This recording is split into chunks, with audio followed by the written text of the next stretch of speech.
Assalamualaikum warahmatullahi wabarakatuh. Perkenalkan, saya Shermila, NIM 2020210036. Baiklah, di sini saya akan menjelaskan materi tentang dasar-dasar kebutuhan anak usia dini. Kebutuhan anak usia dini ini meliputi yang pertama yaitu kebutuhan fisik biologis atau ASU. Nah, kebutuhan fisik biologis ini meliputi kebutuhan sandang, pangan, papan seperti nutrisi, imunisasi, kebersihan tubuh, lingkungan, pakaian, pelayanan atau pemeriksaan kesehatan dan pengobatan, olahraga, bermain, dan beristirahat. Nah, untuk menjamin kebutuhan fisik biologis ini dengan cara yang pertama tadi ada nutrisi harus dipenuhi sejak anak di dalam rahim. Ibu perlu memberikan nutrisi seimbang melalui konsumsi makanan yang bergizi, menu seimbang. Nah, yang kedua yaitu imunisasi. Anak perlu diberikan imunisasi dasar lengkap agar terlindung dari penyakit yang dapat dicegah dengan imunisasi. Yang ketiga yaitu kebersihan. Kebersihan ini meliputi kebersihan makanan, minuman, udara, pakaian, rumah, sekolah, tempat bermain, dan transportasi. Yang keempat yaitu seperti bermain, aktivitas fisik, tidur. Hal ini dilakukan karena dapat yang pertama seperti merangsang hormon pertumbuhan, nafsu makan, merangsang metabolisme karbohidrat, lemak, dan protein. Yang kedua, merangsang pertumbuhan otot dan tulang. Yang ketiga yaitu merangsang perkembangan. Yang kedua yaitu kebutuhan kasih sayang dan emosi atau yang disingkat ASI.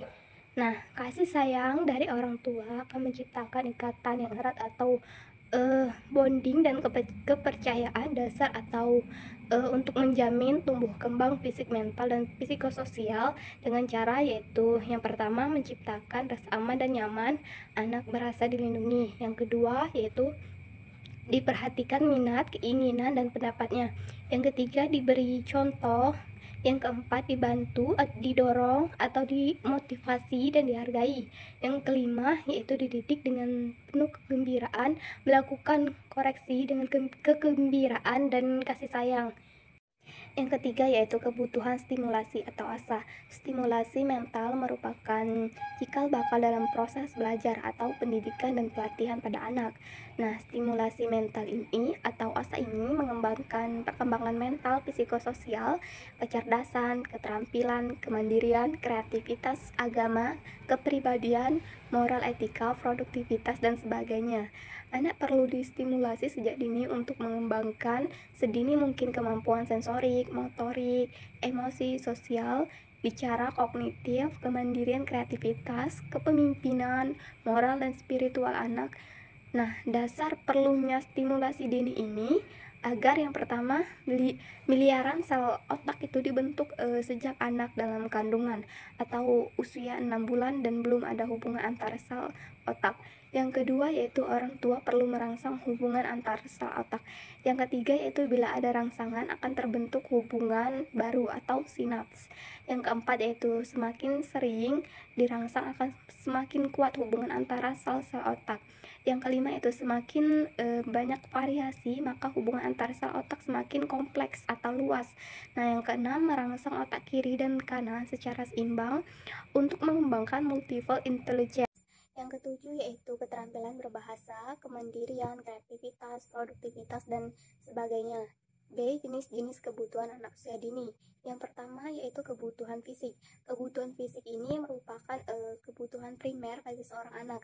Kebutuhan ini meliputi seperti penyediaan makanan, tempat tinggal, dan pakaian.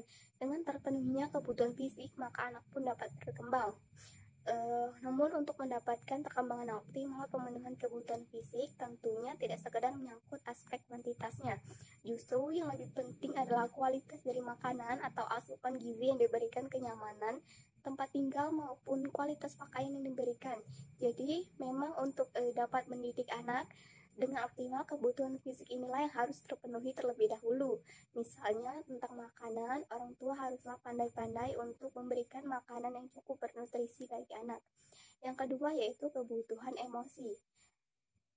Pemenuhan kebutuhan Emosi anak ini optimal akan mendukung tumbuh kembang anak, menyangkut kepercayaan diri dan hubungan sosial dengan orang lain maupun lingkungan sekitarnya. Kebutuhan emosi ini diberikan oleh orang tua melalui perhatian, kasih sayang, dan kepedulian.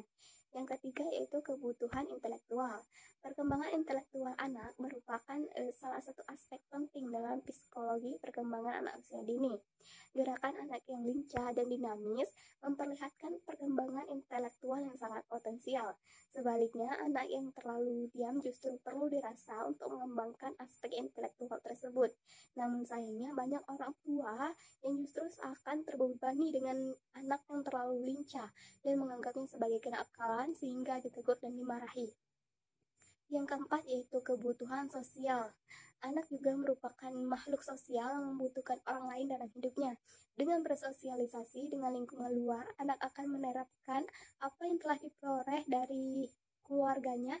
Selanjutnya anak juga akan melakukan pengombinasian terhadap apa yang ada dengan lingkungannya dengan apa yang sudah ia terima dari lingkungannya. Yang kelima yaitu ada kebutuhan moral. Psikologi perkembangan anak usia dini ini menyangkut masalah nilai dan moralitas.